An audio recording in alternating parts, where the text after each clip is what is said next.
Now it's time for a little People Now Gone Country. We practiced that. Guys, did it work? I think so. The country radio industry facing major backlash after a Michigan radio station, 98 FM KCQ, admitted they cannot play two females back to back. This was on Thursday. It was in response to a separate tweet from a listener on that subject. This is so hard to hear, but Kelsea Ballerini shared a screenshot of that now deleted tweet to her Instagram alongside her own comment, which reads in part, "I'm really sorry that in 2020, after years of conversation of equal play, there are still some companies that make their stations play by these rules. It's unfair and it's incredibly disappointing." She went on in a lengthy caption to say that while she's grateful to be one of the few women embraced by country radio, the standards across the board need to change. She says in part, quote, "It's my job to say it out loud and post about it because of the girls moving to Nashville or wherever that are ready to outrun and outwork and outplay everyone. They deserve to know that they have the same shot as the guys moving here to do the same.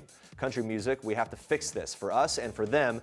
How do we do it? Let's talk." Other artists flooded the comments section to express their thoughts. Jennifer Nettles wrote, "I know exactly how we do it, and I will call you." Kacey Musgraves commented, "The only thing these men are good at is making themselves look like bigger bleeps than all of ours combined." Oof. Julianne Huff wrote, "Yes, girl, take a stand, plant your flag, let me know how I can help."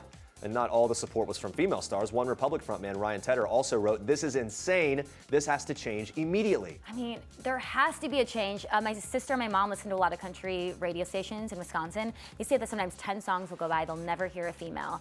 And there's been so many conversations about it, so I don't know why it's taking so long. It's really, and I guess the thing that really lit this conversation was a radio station sort of acknowledging it in a tweet. If it was an unsaid thing, but it's actually there.